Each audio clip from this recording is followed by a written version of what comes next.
The 2019 superhero film Brightburn can be read as a take on what can happen if Superman was born evil, hell-bent on destroying Earth. The similarities are hard to ignore. Both Brandon and Clark Kent came to Earth from a different planet, only the former was sent to destroy Earth, while the latter was sent to survive and became a hero because of his kind and generous adopted parents. Even the after-credits scene of Brightburn can be read as a proof of an evil Justice League. Today, we're discussing the DC House of Horror comics that can be used to take inspiration from these evil counterparts of our beloved superheroes. Before we go to our explanation, we have a very small request. If you like our content, please support us by subscribing to our channel. This is a small click for you, but for us it means a lot. Thank you, and let's begin.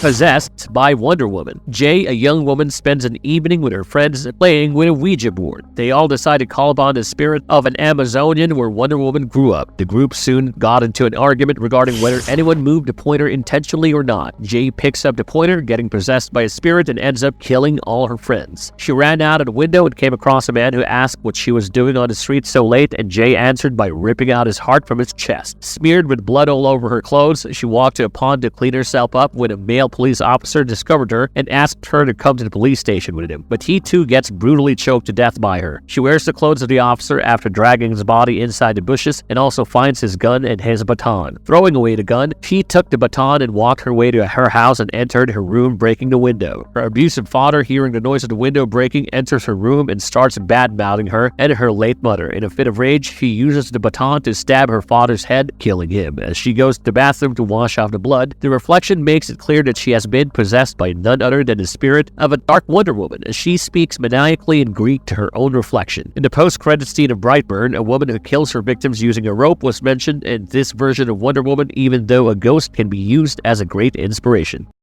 Harley Quinn follows. Chuck, a member of a team tasked with demolishing the Arkham Asylum, comes across the ghost of Harley Quinn during an inspection. Initially not paying much attention to the incident, he soon realizes that the ghost of Harley has been following him and even haunting him during his sleep, leading to him murdering his team at Arkham and then also killing his wife Linda. Harley seems to have taken a romantic obsession with Chuck, even complimenting his killing skills and offering to find him more victims to kill. But Chuck, wanting nothing to do with the killings, runs away from Harley's ghost, with her promising to follow him everywhere. A powerful superhero that can drive its victims to commit murders would be a great addition to the Brightburn universe. With the villains now controlling the citizens to kill each other, it can help in creating chaos in the world.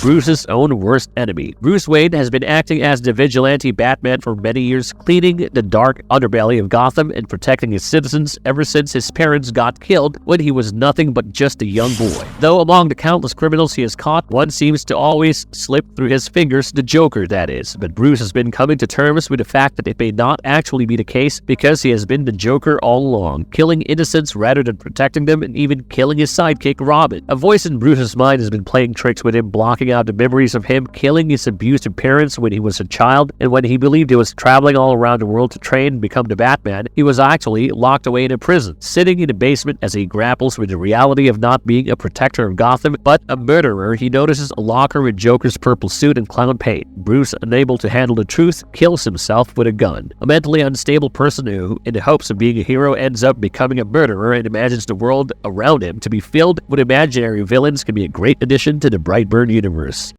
Flash, the fastest zombie. In a recorded message at the Justice League Watchtower, John Constantine alerts the Justice League about Earth being caught up in a zombie virus outbreak. All it had taken was one bite to take down most of the powerful superheroes on Earth: the Titans, Amanda Waller's Suicide Squad, the Doom Patrol, Swamp Thing, the Challengers, as well as Baron Winter's Night Force, and all it took was just one bite of the zombies. Constantine requests the League to come down and help as he gets ambushed by zombies and kills himself with a gun to prevent himself from getting affected by the zombie virus. Meanwhile, at the Watchtower, the Justice League are having their weekly meeting when Barry Allen, Flash, teleports in saying that he has been bitten by a zombie to John Jones, Martian Manhunter, and Hal Jordan, the Green Lantern. Barry is taken to Bruce immediately, after which it is revealed that Barry cannot be saved, but Bruce intends to interrogate Barry to try to get some solution. Hal, wanting to help Barry out, calls for Diana, Wonder Woman, and John, only to be confronted by Barry, who has completed his transition into a zombie and also killed Bruce, who is also turning into a zombie. zombie. Hal punches Bruce to subdue him while Barry, unable to control his speed, bumps into a wall. He makes his way to the teleporter as he notices John's body lying dead. Zombie Barry makes his way to Hal, and their confrontation leads to Barry biting off Hal's finger, which had his Green Lantern ring. He barely managed to get away and hide in the ventilation shaft as he noticed the bodies of Diana and Arthur Curry Aquaman. Not seeing Diana reanimate, he realizes that the virus only affects humans. Hal remembers Constantine's warning that all it takes is a bite to turn into a zombie. He realizes that he too will be turning into one as he can feel the transformation happening. He confronts Barry with his own strength and digs for his ring from Barry's flesh as an explosion goes off at the tower. 3 weeks later, Superman returns from his vacation from another part of the universe to find himself being the sole survivor once again. Flash is a really good speedster, but instead, if there was a speedster unable to control his powers and causing deaths, stealing money and powerful weapons could end up making another rotten hero.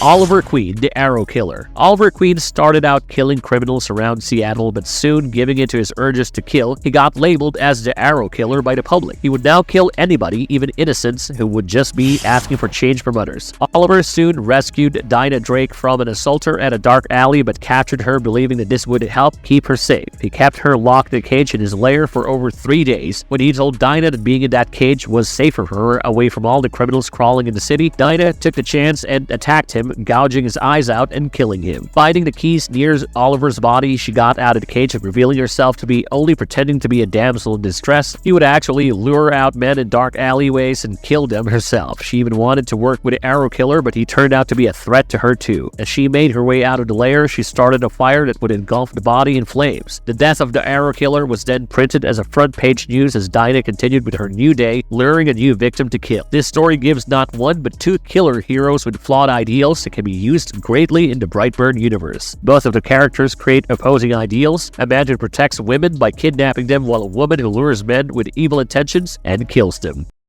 The monster inside us. Harvey Dent, the district attorney, has been working with the police to find a serial killer who has been killing people by peeling off their skin, with 3 victims found so far. The killings are also happening amidst the chaos of Gotham being terrorized by a giant mantis. The citizens have been kept inside the Gotham Stadium for protection, but with police being occupied with terrorizing events happening in the city, there is no one left inside the stadium to keep the peace among the citizens. Additionally, a group of bikers have been stealing and creating chaos. Harvey saves a woman from being robbed by one of the members of the biker gang, but his mind has been occupied with a note left behind by the serial killer asking him to reveal his true face or he will do it for them. A light out occurs inside the stadium, leaving behind another victim whose face has been peeled off. Harvey, sitting beside a mother and a son, reveals that the serial killer is among them inside the stadium and soon reveals himself to be the killer, peeling the flesh off of the mother and killing them in the process. As he goes down the sitting area of the stadium, an acidic gas is sprayed nearby, burning his face halfway, turning him into the Gotham supervillain Two-Face. A ruthless serial killer by night and a district attorney by day, sometimes the most horrible of people are the ones who we think will protect us, and this cautionary tale can be a great addition in the world of Brightburn. The Cursed Word. Billy Batson has been haunted by a voice in his head, and he fears he will soon be losing his mind because of it. Unable to grapple with the voice, he decides to break up with his girlfriend Laura, fearing that she won't make it out alive when he finally loses his mind. Everywhere Billy goes, he gets haunted by the word Shazam, in billboards, newspapers, and even from chits handed to him by an old homeless man. The voice inside his head begs Billy to say the word aloud so that he can be together, but Billy fears the evil that might come upon the world because of it. When the voice threatens to kill Laura, Billy finally gives in to the voice in exchange for Laura remaining unharmed, finally saying the word Shazam. This version of Shazam that is supposed to signal the coming of the ultimate evil upon the world can be the ultimate mastermind behind all the evils in the Brightburn universe. Controlling a few innocents and taking control of their body to make them vessels for evil can create a heart-wrenching story.